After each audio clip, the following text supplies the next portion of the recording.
یا ایھا النبی قل لازواجک و بناتک، اس آیت کا بھی ایک شان نزول ہے۔ جب تک پردے کے احکام نازل نہیں ہوئے تھے تو ہوتا یہ تھا کہ جو باندیاں ہیں اور آزاد عورتیں جب وہ گھر سے باہر کسی کام سے نکلتی تو منافق لوگ جو تھے وہ باندیوں کو چھیڑتے تھے، بدتمیزی کرتے تھے ان کے ساتھ، جیسے کہ اوباش قسم کے لڑکے کر رہے ہوتے ہیں، لڑکیوں کو چھیڑنا اور ان کو تنگ کرنا۔ تو آزاد عورت کو تنگ کرنا ان کے لیے بہت مشکل تھا۔ اس کی وجہ یہ تھی کہ آزاد عورت، باندیاں تو ظاہر ہے جنگوں میں قید آئی ہوئی ہوتی ہیں، دوسری قوموں کی ہوتی ہیں، لیکن جب کسی آزاد عورت کو آپ چھیڑتے ہیں، تنگ کرتے ہیں، تو ان کے تو رشتہ دار ہیں، یہاں بھائی ہے، باپ ہے، تو وہ تو ایک آزاد ہیں، ان کی عزت سوسائٹی میں زیادہ تھی، تو ان کے تو باپ بھائی اور خاندان پھر نکل کے آتا ہے، پوری جنگ شروع ہونے کا خطرہ ہوتا تھا۔ تو منافقین اس سے تو ڈرتے تھے کہ بھئی کسی آزاد عورت کو ہم تنگ کریں، چھیڑیں، کیونکہ وہ انہی کے قبیلے میں، انہی کی قوم کی ہوتی تھی۔ اچھا، منافقین میں بھی دو قسم کے ہوتے تھے، ایک تو منافقین کے سردار ہوتے تھے، وہ یہ چھیڑ چھاڑ والا کام کرتے ہی نہیں تھے، نہ باندیوں کے لیے نہ آزاد عورتوں کے لیے، کیونکہ ان کو اپنی عزت کا خیال ہوتا تھا۔ ظاہر ہے جو قوم کے بڑے اور سردار لوگ ہوتے ہیں، چاہے وہ برے بھی ہوں، وہ اس طرح کی حرکتیں کر کے اپنی عزت کو نہیں خراب کرنا چاہتے، لیکن وہ اکسایا کرتے تھے۔ جو دوسرے درجے کے منافقین ہیں نا، جو سردار نہیں ہوتے تھے، ان کو سردار لوگ ان کو اکسایا کرتے تھے ان کام پہ کہ جاؤ جا کے جو ہے نا یہ مدینہ میں اس طرح کا، تاکہ سوسائٹی خراب ہو، ماحول خراب ہو، پروپیگنڈا ہو۔ ایک مدینہ ایک بڑی زبردست ایک اسلامی کی اسٹیٹ تھی، امن تھا، اس میں بہترین فلاحی ریاست تھی وہ، تو اس کا امن خراب کسی بھی طرح سے ہو سکتا ہو تو یہ کرتے تھے۔ تو جا کے نا باندیوں کو چھیڑنا، جو سردار تھے وہ ان کو چھیڑنے کا کہتے تھے اور یہ جا کے باندیوں کو چھیڑتے تھے۔ اور دوسرا کام مدینہ میں ہر وقت یہ اوٹ پٹانگ افواہیں پھیلاتے رہتے تھے تاکہ امن خراب ہو۔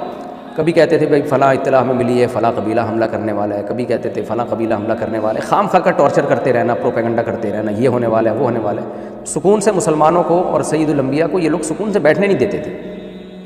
تو مسلمانوں کے لیے ایک ٹینشن شروع ہو گئی، ان کی عورتیں جو ہے وہ ان کو چھیڑا جا رہا ہے، پردے کے حکام نازل نہیں ہوئے تھے اس وقت۔ تو اللہ تعالیٰ نے دو طرح سے، اچھا اس میں ہوتا یہ تھا کہ منافقین کی نیت تو یہ ہوتی تھی کہ باندیوں کو تنگ کرنا، لیکن بعض دفعہ ان کو پتہ نہیں چلتا تھا کہ یہ باندی ہے یا آزاد عورت، وہ باندی سمجھ کے آزاد عورت کو بھی چھیڑ دیتے تھے، تنگ کرتے تھے اس کو، اس سے بڑا مسئلہ کھڑا ہو جاتا۔ اور آزاد عورت تو اس میں اپنی بہت زیادہ بے عزتی محسوس کرتی ہے۔ آپ کو آج بھی دیکھا ہوگا کہ کچھ عزت دار عورتیں ہوتی ہیں جن کے ساتھ آپ بیہودہ مذاق کریں، وہ تو بہت زیادہ اپنی بے عزتی محسوس کرتی ہیں، اور کچھ سوسائٹی میں ذرا کم درجے کی سمجھی جاتی ہیں۔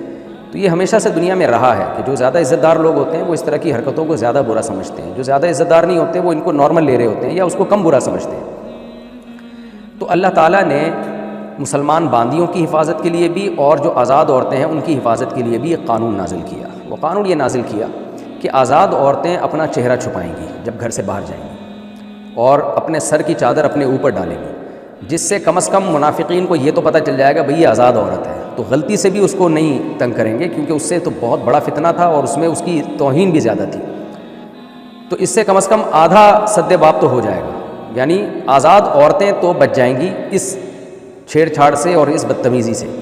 وہ کم از کم اس طرح سے محفوظ ہو جائیں گی کیونکہ ان کا گیٹ اپ ہی چینج ہو جائے گا۔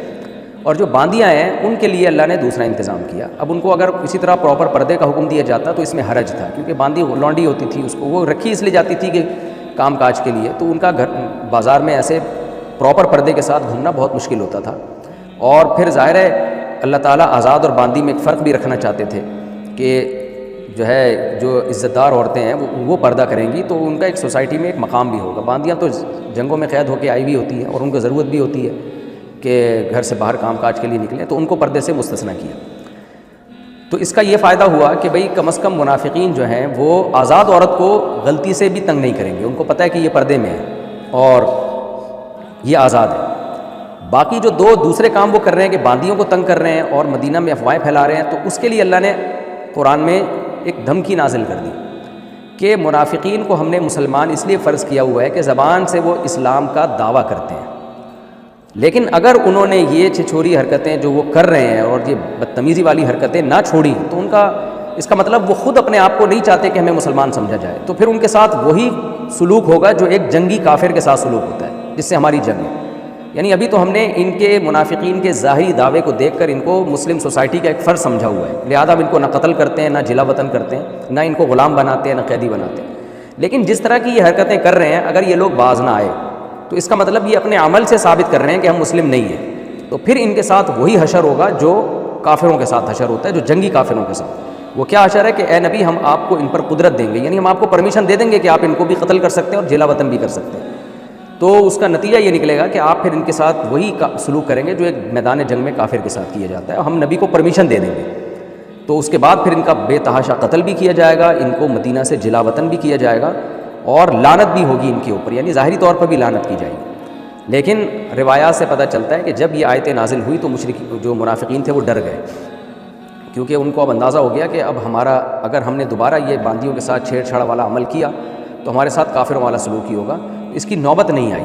یعنی کہ نبی ان کو قتل کرتے اور جلا وطن کرتے، یہ نوبت نہ آنا اس کی علامت ہے کہ منافقین ڈر گئے، کیونکہ ان کو پتہ چل گیا کہ اللہ نے آیات نازل کر دی ہے کہ بھئی اگر تم اس عمل سے باز نہ آئے تو ہم تمہیں پھر جو تم پر ایک مسلم کا لیبل لگایا ہوا ہے نا، یہ لیبل تم سے ہٹا لیا جائے گا۔ تو اس عمل کے بعد وہ ڈر گئے۔ تو یہ ان آیتوں کا شان نزول ہے۔ میں ترجمہ کر دیتا ہوں۔ یا ایھا النبی، اے نبی، قل لازواجک، آپ اپنی بیویوں سے کہہ دیجئے اور اپنی بیٹیوں سے بھی اور عام مسلمان عورتوں سے بھی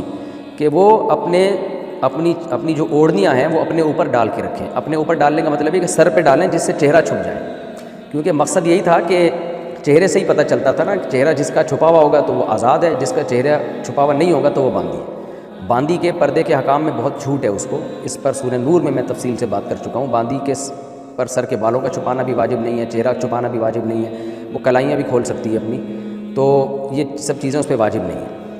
اور وہاں میں سورہ نور میں اس کی بہت میں نے ڈیٹیل بتائی ہے کہ پردے کے احکام دو وجہ سے دیے گئے، ایک فتنے سے بچنے کے لیے کہ شہوت پرستی کا دروازہ بند ہو، دوسرا عورت کا عزت اور احترام کو بھی ملحوظ رکھنے کے لیے۔ تو چونکہ باندی تو غلام ہوتی ہے تو اس کی وہ عزت بہرحال نہیں ہوتی جو ایک آزاد عورت کی ہوتی ہے، تو اسلام میں پردہ عزت اور احترام کی وجہ سے ہے۔ تو اللہ نے ان کو حکم دیا کہ اچھا، یہاں بعض اسکالر جو ہیں وہ آج کل کے جو لبرل قسم کے اسکالر ہیں وہ کہتے ہیں کہ دیکھیں چہرے کا پردہ تو اس لیے حکم دیا گیا تھا، چہرے کا پردہ، کہ وہ باندی اور آزاد عورت میں فرق ہو جائے، اور منافق جو ہے وہ دیکھ کے اندازہ لگا لے کہ یہ آزاد عورت ہے، یہ باندی ہے، اس کو یعنی کم از کم غلط فہمی میں آزاد عورت کی طرف نہ جائے۔ تو آج تو اس فرق کی ضرورت نہیں ہے، لہذا آج عورت کے چہرہ کا پردہ فرض نہیں ہے۔ تو یہ بات غلط ہے، دو وجہ سے غلط ہے۔ ایک تو یہ کہ فقہ کا ایک اصول ہے جو قرآن و سنت ہی سے اخذ کیا گیا ہے کہ بعض جو احکام شریعت کے نازل ہوئے نا ان کا اصل میں کوئی شان نزول تھا،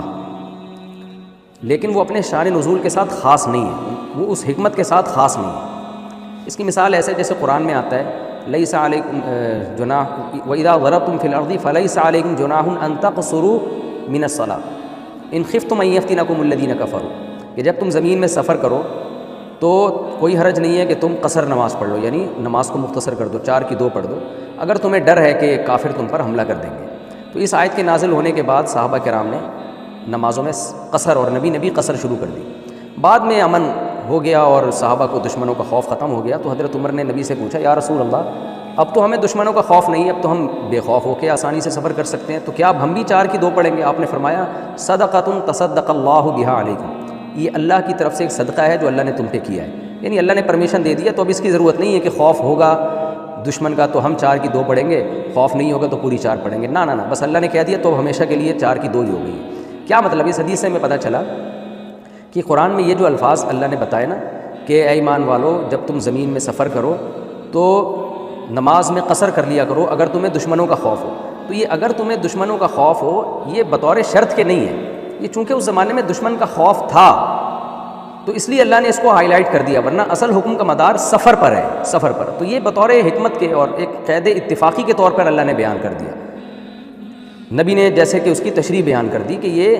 لازمی نہیں، بلکہ اللہ نے تو جب آیت نازل کر دی ہے تو جو آرڈر دیا ہے نا وہ آرڈر ضربتم فی الارض کے ساتھ خاص ہے کہ زمین میں جب تم سفر کرو۔ تو اس میں پتہ چلتا ہے قرآن بعض دفعہ شرط بیان کرتا ہے، وہ بطور شرط کے نہیں ہوتی، وہ اس وقت ایسا چونکہ ہو رہا تھا اس لیے اس کو ہائی لائٹ کر دیا۔ اس کی میں پہلے بھی تفسیر کے دوران کئی مثالیں دے چکا ہوں قرآن و حدیث سے۔